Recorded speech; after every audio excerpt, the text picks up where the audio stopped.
Lengking suara dan renyah tawanya tak terdengar lagi. Tak terlihat girang seperti biasanya. Inilah akhir cerita hidup seorang legenda Titiek Puspa. 87 tahun menggebrak dan menginspirasi. Inilah detik-detik haru dan drama air mata mengiringi kepulangan Titiek Puspa ke tempat pembaringan terakhirnya di TPU Tanah Kusir kemarin.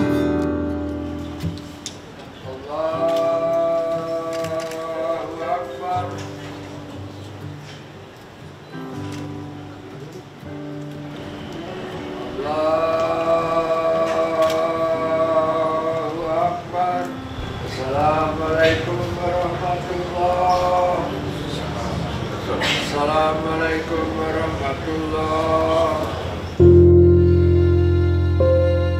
Ya, ada begitu banyak cinta, rasa hormat, dan terima kasih untuk seorang legenda Titiek Puspa. Ribuan orang dari berbagai latar belakang dan intensi tumpah ruah di momen pemakaman kemarin. Mulai dari keluarga, kerabat, sahabat, hingga penggemar, baik dari kalangan selebriti, para pejabat negara, maupun masyarakat luas, tanpa hadir mengantarkan Eyang Titiek Puspa kembali pulang ke pangkuan Yang Maha Kuasa.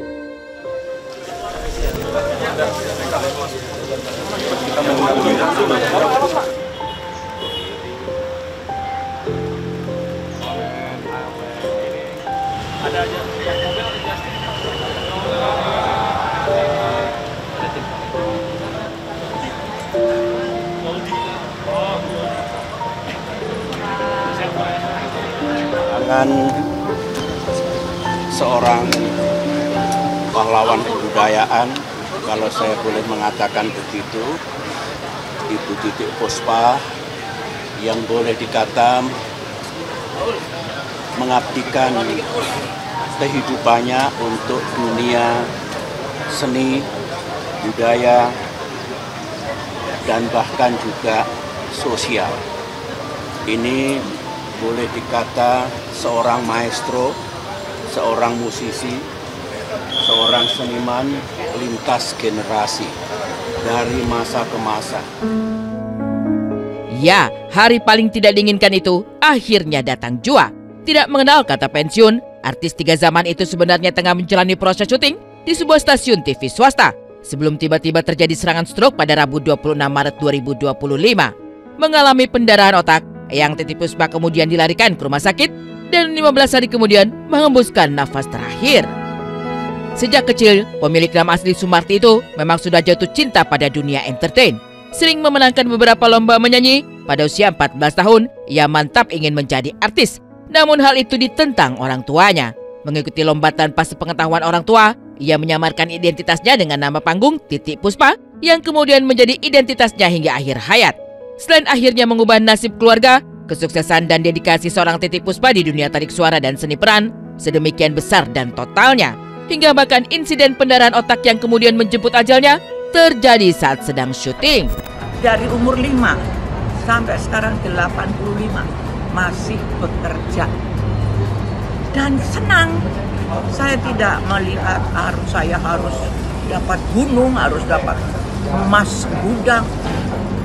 Apa yang Tuhan kasih, tapi kita tetap bekerja dengan sebaik-baiknya, saling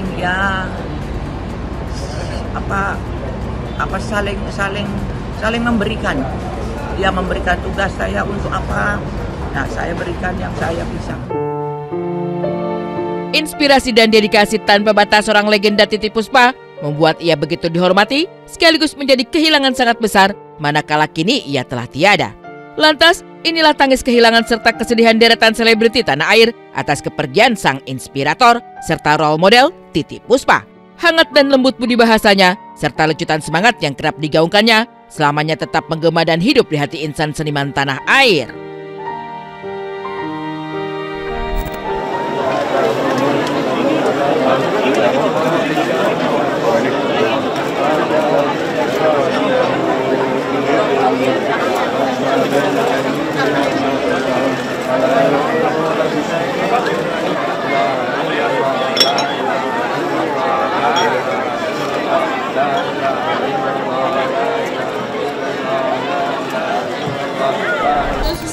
saya merasa sangat beruntung dekat sama Eyang. Udah ya. Guru yang gratis, yang ilmunya banyak, tidak bayar. Dan dia tulus memberikannya semua untuk saya. Harus jadi orang baik, harus rendah hati. Jangan lupa berbagi untuk orang-orang yang nggak punya dan nolong orang-orang yang membutuhkan. Sangat luar biasa. Beliau teringat apapun tentang kejadian di tanah air ini, baik itu musik, baik itu politik, beliau langsung telepon. Dan beliau pasti nelpon nggak ada sebentar, pasti 10 menit ke atas. Ngobrolin tentang apapun, musik, masa depan, apapun kejadian politik di tanah air ini, beliau sangat concern. Jadi mudah-mudahan kami semuanya yang ditinggal ini bisa melanjutkan cita-cita beliau untuk membuat musik Indonesia bisa lebih hebat. Menyenangkan dan patut kita teruskan si legacy beliau gitu. Dari sikap beliau benar-benar tidak memandang senior junior dan galanya. Pokoknya kayaknya yang jarak ke 20-30 tahun dari beliau juga beliau ingat, dan kalau ketemu tuh selalu mendahului riang dan rame aja gitu, jadinya gitu. Itu sebuah hal yang harus kita tiru gitu sebagai insan musik. Alhamdulillah saya pernah beberapa kali bekerja sama dengan Eyang Titi.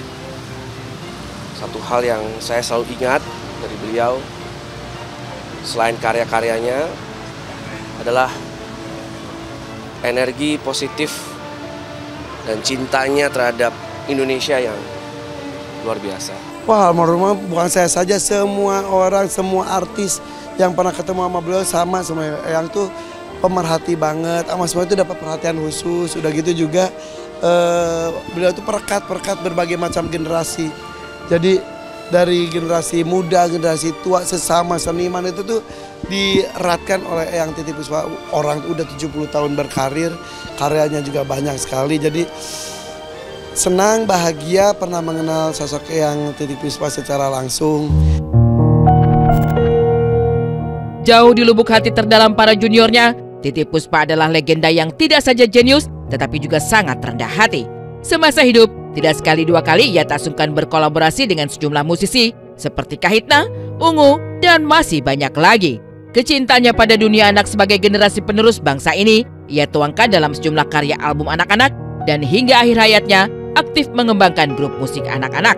Tak salah kemudian jika Titi Puspa disebut juga sebagai pahlawan kebudayaan yang begitu dicintai seluruh masyarakat Indonesia. Titi Puspa tuh orangnya penyanyi wanita Indonesia yang mempunyai karakter yang sangat kuat. Untuk Bunda adalah sebagai seorang pembimbing, sebagai seorang pengayom artis dari yang artis yang belum jadi sampai yang sudah sepuh. Itulah sebagai pengayom dan juga penyayang. Itulah sosok Tante Titi di mata Bunda. Wah, selalu lagunya Bing, lagunya semua apanya dong, lagunya semua saya apa. Saya lagi santai gitu selalu, apalagi yang menyanyikan sebenarnya adalah Grace Simon. Ya kan, penyanyi Grace Simon yang jazz itu kan lagu Titi Puspa semua itu. Cuman jadi Grace Simon nggak kelihatan ini di sini ya. Saya jadi yang menyanyikan Grace Simon itu lagu-lagu Titi Puspa semua.